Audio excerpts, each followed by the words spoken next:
Video में आपका बहुत बहुत स्वागत है। जैसा कि 26 तारीख को आपकी गणित विषय का पेपर होने वाला है, तो उसके संदर्भ में आपके लिए महत्वपूर्ण प्रश्न चैप्टर वाइज हम लेके आए हैं।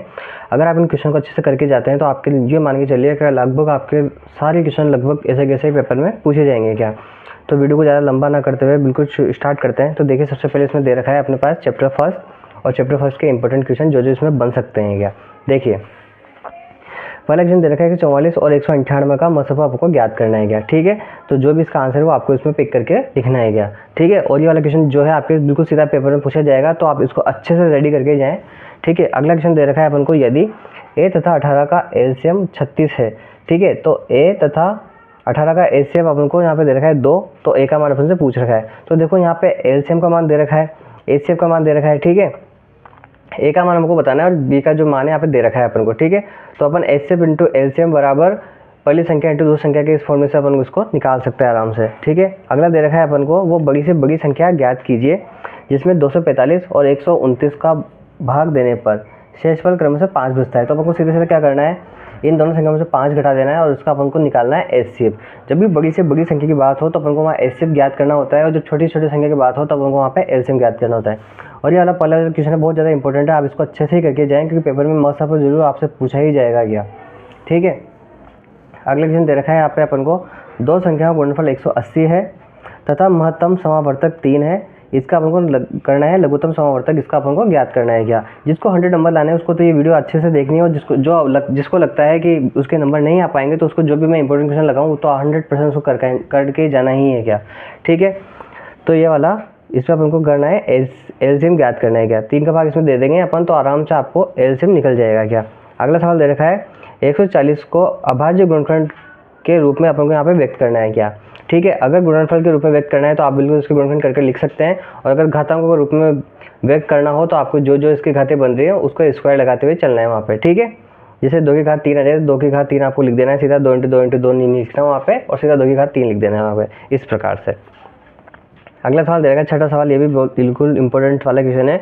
336 और 54 युग्म के एचसीएफ और एलसीएम आपको ज्ञात करना है। मतलब इस सवाल से अपन को सबसे पहले एचसीएफ ज्ञात करना है, फिर एलसीएम ज्ञात करना है, और फिर उसके बाद अपन को इसकी जांच करनी है क्या। ठीक है, दो संख्याओं का गुणनफल और एचसीएफ इंटू एलसीएम का। अगर ये सवाल आपको नहीं आता तो मैंने वीडियो में करवा रखा है प्रश्न 1 में, आप जहाँ जाके भी इसको एक बार अच्छे से देख सकते हैं।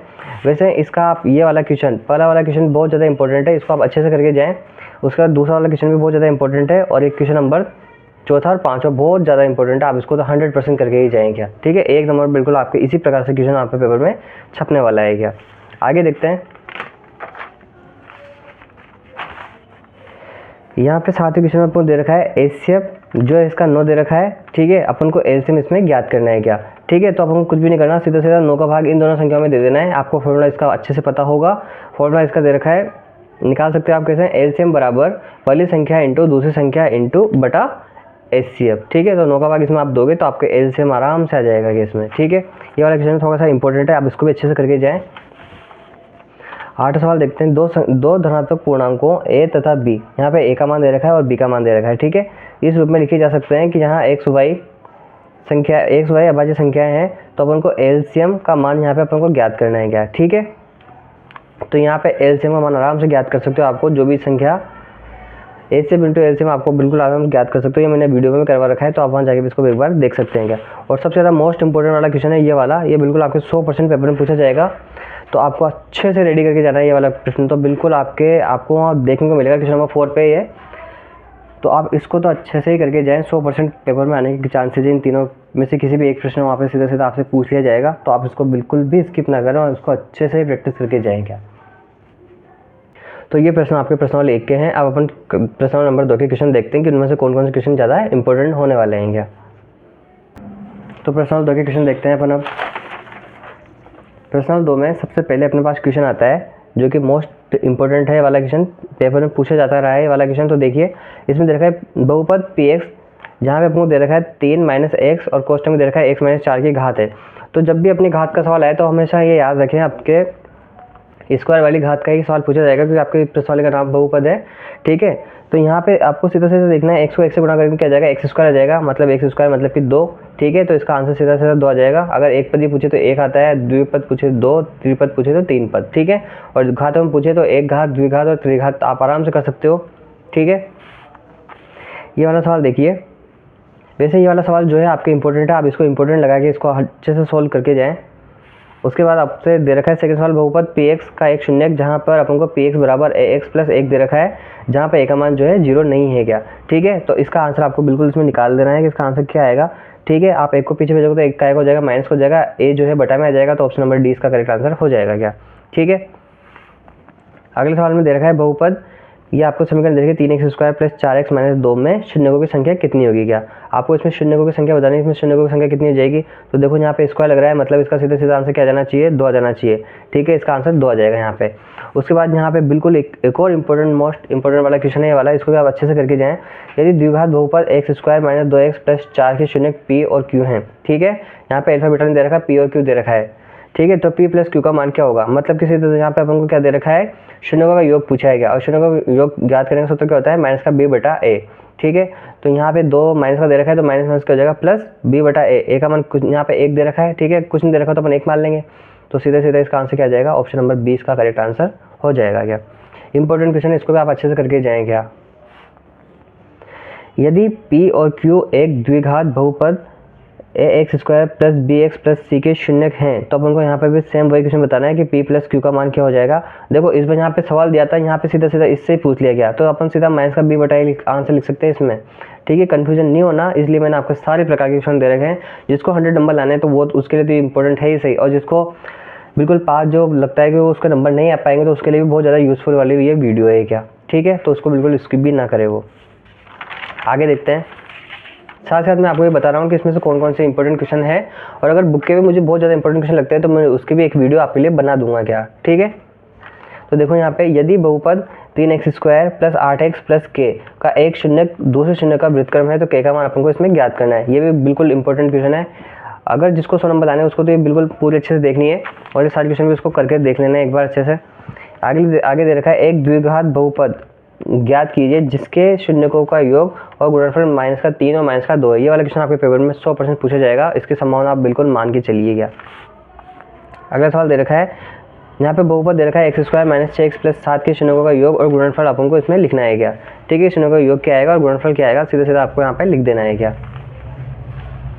माइनस b बटा a और c बटा a करके आपको सीधे सीधा इसका आंसर लिख देना है। आपको ज़्यादा सवाल पूरा सोल्व करने की आवश्यकता नहीं है, सीधा उसमें पूछ लिया अपन से यहाँ पे। आगे दे रखा है, यदि द्विघात बहुपद x square plus 3x plus k का एक शून्यक 3 है, तो का एक शून्य यहाँ पे 3 दे रखा है, अपन को k का मान ज्ञात करना है। तो सीधे सीधे आपको कुछ नहीं करना है, जहाँ जहाँ पे भी अपन को x दे रखा है वहाँ पे अपन को सीधे इसका मान 3 रखना है। ठीक है, उसके बाद इसको अपन को सोल्व कर देना है क्या। ठीक है, तो आपके बिल्कुल आंसर आ जाएगा इसका। अगले सवाल दे रखा है, यदि बहुपद के x square plus 2x plus 3k के शून्यकों का योग अपन को उनके गुणनफल के बराबर है यहाँ पे, तो अपन को k का मान यहाँ पे ज्ञात करना है। बिल्कुल एक ये भी मोस्ट इंपॉर्टेंट क्वेश्चन है। एक द्विघात बहुपद ज्ञात कीजिए जिसके शून्यक 4 तथा 1 है। ये वाला क्वेश्चन आपके पेपर में पूछा जाएगा। देखिए इसमें 2 क्वेश्चन बहुत ज़्यादा इंपॉर्टेंट थे, एक तो ये वाला क्वेश्चन इंपॉर्टेंट था इसका, ये वाला 7 वाला, और एक क्वेश्चन नंबर इसका 11 वाला जो है ये भी मोस्ट इंपॉर्टेंट है। 2 में से ये आपके जो मानी चलिए एक क्वेश्चन तो 100% पेपर में आएगा ही आएगा आपके क्या। यदि बहुपद ax square minus 6x minus 6 के शून्यकों का गुणनफल 6 हो तो a का मान ज्ञात कीजिए। ठीक बिल्कुल इसी प्रकार से सवाल हो जाएगा। ये वाला सवाल जैसे क्या था वैसे वैसे ये वाला सवाल भी आपके आराम से हो जाएगा क्या। ठीक है, अगला सवाल देखते हैं। यहाँ आपके 2 इंपॉर्टेंट सवाल पेपर में पूछे जा सकते हैं, वो सवाल मैंने यहाँ पे लिख रखे हैं। निम्न द्विघात बहुपदों के शून्यक ज्ञात कीजिए और शून्यों का गुणांकों के बीच में संबंध की सत्यता की जांच आपको यहाँ पे करनी है। 2 सवाल यहाँ पे दे रखे हैं, इन 2 सवाल को भी आप करके जाएँ।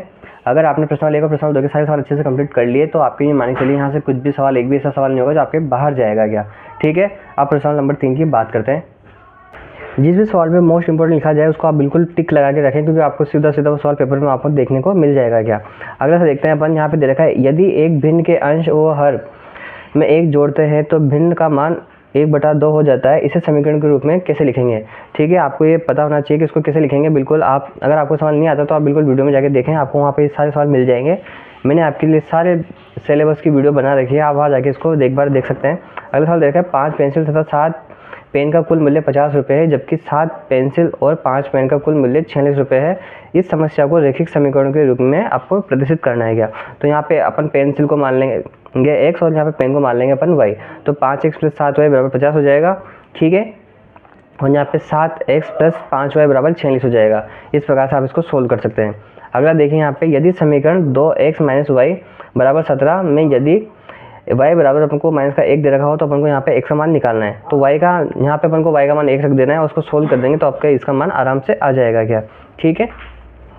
अगला दे रखा है, एक संख्या का दुगना y से 24 अधिक है तो इस वाक्य को प्रकट करने के लिए समीकरण हमको यहाँ पे लिखनी है क्या, ठीक है। बिल्कुल सीधा सवाल है, यहाँ पे आपके समीकरण का सवाल आ सकता है, इसलिए मैंने आपके लिए 4 समीकरण के यहाँ पे सवाल लिख रखे हैं। अगला देखिए यहाँ पे 2x प्लस 3y बराबर 11 और 2x माइनस 4y बराबर यहाँ पे माइनस का 24 दे रखा है। इसको अपन को हल करना है और इसमें अपन को m का वह मान भी ज्ञात करना है जिसके लिए y बराबर mx प्लस 3 हो गया, ठीक है। तो यहाँ पे ये वाला सवाल भी आपके हैं। अगला सवाल है जो कि आपके सीधा पेपर में पूछे जाने वाला है, तो इसको बिल्कुल अच्छे से करके जाएं। ये बिल्कुल मोस्ट इंपॉर्टेंट सवाल है, पेपर में पूछा ही जाएगा क्या, ठीक है। यहाँ पे दे रखा है a1 a2 b1 b2 c1 c2 की तुलना करके अपन को निम्न समीकरण युग्म को प्रदर्शित करना है कि रेखा एक बिंदु को प्रदर्शित करती है, तो अपन को बताना है कि समांतर है या संपाती है, ठीक है। तीनों कंडीशन में से आपको कोई भी एक कंडीशन बतानी है इसमें कि कौन सी कंडीशन में रहने वाली है। तो सवाल आपके पास इस प्रकार से यहाँ पे दे रखा है क्या, ठीक है। आगे देखिए, ये सवाल आपके 100% पूछा जाएगा। इसकी तो आप बिल्कुल मान के चलिए कि आपको प्रतिस्थापन से या विलोपन विधि से एक सवाल बिल्कुल 100% करवाया जाएगा, ठीक है। तो देखिए, आपको सवाल प्रतिस्थापन विधि से करना है। यहाँ पे 2 सवाल दे रखे हैं मैंने, ठीक है, इनको आप करके जाएं। और यहाँ पे इसको भी आपको प्रतिस्थापन विधि से या विलोपन विधि से, देखिए इस सवाल को प्रतिस्थापन विलोपन विधि से सोल्व करना है आपको, और इस सवाल को प्रतिस्थापन विलोपन विधि से आपको यहाँ पे सोल्व करना है क्या। दोनों विधि से करके जाएं, आपको एक विधि वहाँ पे 100% देखने को मिलेगी क्या। नवा सवाल दे रखा है, यहाँ पे 2 संख्याओं का अंतर यहाँ पे 26 है और एक संख्या दूसरी संख्या की 3 गुनी है, उन्हें अपन को यहाँ पे ज्ञात करना है क्या, ठीक है। अगला सवाल दे रखा है, 2 संपूरक कोणों में बड़ा कोण छोटे कोण से 18 डिग्री अधिक है, उन्हें अपन को यहाँ पे ज्ञात करना है, ठीक है। अगला दे रखा है, विलोपन विधि का प्रयोग करते हुए निम्न रैखिक समीकरण युग्म के सभी संभव मान अपन को यहाँ पे ज्ञात करने हैं। ये आपके पास यहाँ पे समीकरण दे रखी है क्या, ठीक है। इसके बस कुछ सवाल और हैं, ये देख लीजिए आप। यहाँ पे दे रखा है अपन को 12वें सवाल में, यदि अंश में 1 जोड़ दें और हर में से 1 घटा दें तो भिन्न 1 में बदल जाती है। यदि हर में 1 जोड़ दें तो यह 1/2 हो जाती है। तो अपन को बताना है कि वो भिन्न क्या होगी वहाँ पे, ठीक है। अगला सवाल दे रखा है, इसमें निम्न समीकरण के युग्म का विलोपन विधि तथा प्रतिस्थापन विधि से हल कीजिए, कौन सी विधि अधिक उपयुक्त है। आपको इन दोनों सवाल को विलोपन प्रतिस्थापन विधि से करके अच्छे से करके जाना है। आपको इतना समय है कि आप इन सभी सवालों को कर सकें, और अगर आपने सारे सवाल कर लिए तो जो मान के चलिए आपके 100 नंबर बिल्कुल आराम से आ जाएंगे क्या, ठीक है। 5 वर्ष पूर्व नूरे की आयु सोने की आयु की 3 गुनी है। 10 वर्ष पश्चात नूरे की आयु सोने की आयु से 2 गुनी हो जाएगी। तो नूरे और सोने की आयु आपको बताने की कितनी कितनी वो होगी। और इस सवाल का एक लास्ट इंपॉर्टेंट सवाल यहाँ पे दे रखा है, 2 संपूरक कोणों में से बड़े कोण का मान छोटे कोण के मान से 18 अधिक है, तो दोनों कोण अपन को बताने कि क्या मान होगा उनका, ठीक है। तो इस प्रकार से प्रश्न 3 के आपके ये सवाल यहाँ पे 15 क्वेश्चन लिखे हैं मैंने, ज़्यादा नहीं लिखे, आप इतने कर भी सकते हो। अब देखिए प्रश्न 4 के सवाल के, प्रश्न 4 में से कौन कौन सवाल आपके लिए इंपॉर्टेंट रहेंगे। वैसे इसमें से आपको एक 4 नंबर का सवाल आएगा, लेकिन मैंने फिर भी प्रैक्टिस के लिए आपके लिए कुछ सवाल दे रखे हैं, तो आप उनको भी अच्छे से करके जाएं। अगर पैटर्न में से अगर थोड़ा सा भी इधर उधर होता है तो वो क्वेश्चन यहाँ से सीधे आपके पूछे जाएंगे क्या, ठीक है। दे रखा है यहाँ पे, यदि द्विघात समीकरण ax² plus bx plus c बराबर 0 हो तो मूल वास्तविक नहीं होंगे। यदि आपको इन चारों कंडीशन में से कौन सी कंडीशन बतानी है कि कौन सी कंडीशन में इसका आंसर होगा क्या, ठीक है। अगला दे रखा है अपन को यहाँ पे, द्विघात समीकरण 3x² माइनस 8x माइनस 16 बराबर 0 के मूलों की आपको यहाँ पे प्रकृति बताने की कौन से मूलों की प्रकृति रहेगी क्या। अगर 1 नंबर सवाल आता है तो बिल्कुल आपके यही सवाल पूछा जाएगा पेपर में क्या, ठीक है। अगर दे रखा है, एक घन x अपने वर्ग से 56 कम है, इस वाक्य को प्रकट करने के लिए आपको एक समीकरण यहाँ पे बना के बतानी है कि किस प्रकार से इसकी समीकरण बनेगी। अगला सवाल दे रखा है, द्विघात समीकरण 4x² प्लस 4√3x प्लस 3 बराबर 0 का विविधीकरण आपको ज्ञात करना है और इनके मूल्यों की प्रकृति आपको यहाँ पे बतानी है, ठीक है। ये सवाल बिल्कुल आपके इंपॉर्टेंट है। इसके बाद जितने भी सवाल हैं सीधा आपके 2 सवाल रहेंगे, जिसमें से एक सवाल यहाँ से आपको मिलेगा क्या, ठीक है। इस चीज़ की आप 100% गारंटी मान के चलिए। इसमें दे रखा है, 2 क्रमागत धनात्मक पूर्णांकों का गुणनफल 306 है, हमें पूर्णांकों की संख्या ज्ञात करनी है क्या, ठीक है। ये सवाल आप बिल्कुल लिख के चलें। इसके बाद जितने भी सवाल हैं सारे आपके लिए इंपॉर्टेंट हैं क्या, एक भी बिल्कुल आपको स्किप नहीं करना और वीडियो को पूरा अच्छे से देखना है क्या। रोहन की माँ उससे 26 वर्ष बड़ी है, उसकी आयु का गुणनफल अब से 3 वर्ष पश्चात 308 हो जाएगा, हमें रोहन की वर्तमान आयु ज्ञात करनी है क्या, ठीक है। ये वाला सवाल आप अच्छे से करके देखिए। ये वाला सवाल आपके लिए मोस्ट इंपॉर्टेंट है क्या, पेपर में पूछा जा सकता है क्या। 7वां सवाल दे रखा है, ये वाला भी सवाल इंपॉर्टेंट है। अब जितने भी सवाल है आपके लिए मोस्ट इंपॉर्टेंट सवाल हैं, आपको सारे करके जाने हैं क्या, ठीक है। ऐसी दो संख्याएं ज्ञात कीजिए जिनका योग 27 हो और गुणनफल 182 हो, ठीक है। दो क्रमागत धनात्मक पूर्णांक ज्ञात कीजिए जिनके वर्गों का योग 365 डिग्री हो। ये दोनों सवाल भी आपके लिए बहुत ज़्यादा महत्वपूर्ण होने वाले हैं। ये सवाल पिछले साल पेपर में आया तो इस सवाल की संभावना थोड़ी सी कम रहेगी, लेकिन फिर भी आप इसे एक बार करके देखिए, क्योंकि आपके एक भी नंबर नहीं कटना चाहिए। इस प्रकार से मैंने आपके लिए क्वेश्चन यहाँ पे रेडी किए हैं। एक समकोण त्रिभुज की ऊंचाई आधार से 7 मीटर कम है, यदि कर्ण 13 सेंटीमीटर हो तो अन्य भुजाएं आपको ज्ञात करनी है क्या, ठीक है। अगला सवाल दे रखा है, दो संख्याओं का योग 48 है तथा उनका गुणनफल 432 है, संख्या ज्ञात कीजिए। अगर आप इन सवालों की सारी वीडियो देखना चाहते हैं तो आप बिल्कुल हमारे चैनल पर विजिट करके देख सकते हैं, वहाँ पर हमने सारे सवाल करवा रखे हैं क्या। एक आयताकार भूखंड का क्षेत्रफल 528 मीटर स्क्वायर है, क्षेत्र की लंबाई मीटर में चौड़ाई के 2 गुने से 1 अधिक है, इसे द्विघात सूत्र से आपको सोल्व करना है। ये वाला सवाल भी आप सोल्व करके जाइए। वैसे जितने भी भारतीय क्वेश्चन है आपको सारे पेपर में करके जाना है, जो भी मैंने इसमें आपको पिक कर रखे हैं उनमें से आपको क्वेश्चन वहाँ पे देखने को मिलेगा। और इसका एक सवाल और देखिए यहाँ पे, दो ऐसे क्रमागत विषम धनात्मक पूर्णांक ज्ञात कीजिए जिनके वर्गों का 290 हो गया, ठीक है। ये वाला सवाल भी आपके लिए बहुत ज़्यादा महत्वपूर्ण है। और एक आखिरी सवाल और है, उसको भी आप देखिए यहाँ पे, ये रहने वाला है आपके इस प्रकार से, क्या एक ऐसी आम की बगिया बनाना संभव है जिसकी लंबाई चौड़ाई से दोगुनी हो और उनका क्षेत्रफल 800 मीटर स्क्वायर हो, यदि उसकी लंबाई और चौड़ाई, आपको उसकी लंबाई और चौड़ाई ज्ञात करनी है क्या, अगर ऐसा होता है तो क्या, ठीक है। तो इस प्रकार से आपके प्रश्न आगे यहाँ पे सवाल रहने वाले हैं क्या, ठीक है। अब देखते हैं प्रश्न 5 के सवाल के, प्रश्न 5 के सवालों में क्या दे रखा है हमें। तो देखिए इसका, तो प्रश्न 5 के इतने सारे सवालों में से मैं आपके लिए केवल लिमिटेड से सवाल लेके आया हूँ वहाँ पे, आप तो इन सवालों को देखिए। तो देखिए सबसे पहला सवाल दे रखा है इसमें अपन को क्या याद करना है कि एपी का पद और अपन को सारांतर इसमें लिखना है क्या, कि भाई इसमें क्या होगा, इसका सारांतर क्या होगा क्या, ठीक है। ये आपको यहाँ पे पद दे रखे हैं, बिल्कुल आपको डी का मान यहाँ पे निकाल के बताना है। अगला सवाल दे रखा है यहाँ पे अपन को एपी दे रखी है 10, 7, 4 का 30वां पद अपन को बताना है कि इसका जो 30वां पद होगा वो कौन सा होगा, ठीक है। यहाँ पे ऑप्शन दे रखे हैं, जो आपको सही लगे आपको उसमें से पिक करना है यहाँ पे। अगला सवाल दे रखा है, यदि 6 पदों वाली एक समांतर श्रेणी का प्रथम पद तथा अंतिम पद 2 और 10 हो तो अपन को समांतर श्रेणी का योगफल बताना है कि इसका योग कितना होगा क्या, ठीक है। अगला सवाल दे रखा है यहाँ पे, समांतर श्रेणी 8, 6, 4 का 9 पदों का योग अपन को इसमें ज्ञात करना है कि 9 पदों का योग इसमें कितना होने वाला है क्या। इसके बाद ये सवाल आपसे प्रीवियस ईयर में पूछा गया है, तो मैंने क्वेश्चन यहाँ पे लिखा है ताकि आपको याद है कि पिछले साल पेपर में किस प्रकार से प्रश्न पूछे गए हैं। 3 के प्रथम 5 गुणज को लिखकर उनका योग अपन को यहाँ पे ज्ञात करना है क्या, ठीक है। उसके बाद 6वां सवाल दे रखा है अपन को यहाँ पे एपी का 3, 8, 13, 18 का कौन सा पद यहाँ पे 78 होगा। ये वाला क्वेश्चन बहुत ज़्यादा इंपॉर्टेंट है, इसका 6 वाला और क्वेश्चन नंबर 2 वाला भी बहुत ज़्यादा इंपॉर्टेंट है, पेपर में पूछे जाते हैं। और आपको बता दूं क्वेश्चन नंबर 5 वाले टाइप वाले क्वेश्चन पेपर में आपके आते हैं क्या, तो आपको इन वाले प्रश्न को अच्छे से रेडी करके जाना है क्या, ठीक है। अगला सवाल देखिए 7 वाला, यहाँ पे दे रखा है उस एपी का 31वां पद ज्ञात कीजिए, इसका 11वां पद 38 है, 16वां पद यहाँ पे 73 है दे रखा है, ठीक है। अगला सवाल देखिए, एक एपी के 50 पद हैं जिसका तीसरा पद 12 है और अंतिम पद 106 है, उसका 29वां पद अपन को यहाँ पे ज्ञात करना है। सारे सवाल बहुत ज़्यादा इंपॉर्टेंट है, आपको सारे सवाल अच्छे से करके चलने हैं ताकि आपके एक भी नंबर नहीं कटे पेपर में। किसी एपी का 7वां पद उसके 10वें पद से 7 अधिक है तो अपन को उसका सारांतर ज्ञात करना है, इसका सारांतर कितना होगा क्या। अगला सवाल देखा 3 अंकों वाली 7 से विभाज्य संख्याएं कितनी होंगी। अब जैसे यहाँ पे दे रखा है 3 अंकों वाली, तो यहाँ पे 7 जगह 4 कर सकता है, 5 कर सकता है, लेकिन सवाल इसी प्रकार से आपके यहाँ पे रहने वाला है क्या, ठीक है। अगला सवाल दे रखा है 10 और 250 के बीच 4 से कितने गुणज होंगे क्या, मतलब 4 के कितने गुणज होंगे, तो आपको यहाँ पे इनके बीचों की संख्याएं निकालनी है क्या, ठीक है।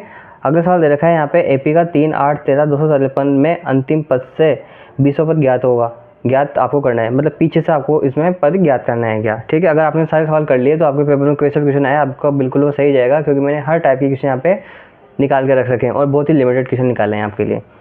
किसी एपी का प्रथम पद 5 तथा अंतिम पद 45 हो और उसका योगफल 4 हो तो आपको बताना है कि सारांतर कितना होगा क्या, ठीक है। पदों की संख्या और सारांतर आपको यहाँ पे ज्ञात करना है, बहुत ही ईजी सा क्वेश्चन दे रखा है यहाँ पे और आपके पेपर में पूछे जा सकता है, ठीक है। उसके अलावा जो भी यहाँ पे मोस्ट इंपॉर्टेंट क्वेश्चन बनते हैं वो देखिए किस प्रकार से रहेंगे आपके। अगला प्रश्न देखिए 14 वाला, उस एपी का प्रथम 22 पदों का योग आपको ज्ञात करना है, जिसमें डी का मान आपको दे रखा है और यहाँ पे आपको एन दे रखा है, एन दे रखा है, देखिए यहाँ पे डी दे रखा है, एन दे रखा है, आपको यहाँ पे एन दे रखा है, आपको यहाँ पे आपको योग ज्ञात करना है क्या, ठीक है। अगला दे रखा है 40 पदों का धन पूर्णांकों का योग ज्ञात करना है जो 6 से विभाज्य हो गया। इस टाइप के क्वेश्चन आपके पेपर में पूछा जाएगा। ये वाला या इन 3 में से आपको यहाँ पे एक क्वेश्चन तो आपको देखने को मिलेगा ही मिलेगा। क्या 8 के प्रथम 15 गुणजों को आपको ज्ञात करना है यहाँ पे। और यहाँ पे देखिए प्रथम 200 धन पूर्णांकों का योगफल ज्ञात करना है। अगला दे रखा है 2 अंकों की कितनी विभाज्य संख्या है, 3 से विभाज्य है। ठीक है, ये वाला क्वेश्चन आपको रेडी करना है। और आखिरी 2 प्रश्न इस प्रकार से आपके रहने वाले हैं। क्या ठीक है, तो यहाँ पे आपका जो पहला पार्ट होता है 1 से लेकर 5 तक का वो यहाँ पे कंप्लीट होता है। मैंने एक प्रश्न 1 से लेकर 5 तक के सारे महत्वपूर्ण क्वेश्चन आपको यहाँ पे पिक कर दिए हैं। इनके अलावा एक भी क्वेश्चन आपके बाहर नहीं जाएगा। तो इस वीडियो को आप अच्छे से देखें और अगला पार्ट बिल्कुल जल्द ही आने वाला है। तो अगर आपने इस वीडियो तक पहुँच चुके तो इसको सब्सक्राइब करके रखें ताकि अगले पार्ट भी आपको जल्दी ही मिल सके। पेपर में इनके बाहर कुछ भी नहीं जाने वाला। तो आपको अधिक से अधिक इसको शेयर करें, आपके मित्रों को भी बिल्कुल बताएं। ठीक है, चैनल को लाइक करें, सब्सक्राइब करें। जब तक के लिए धन्यवाद।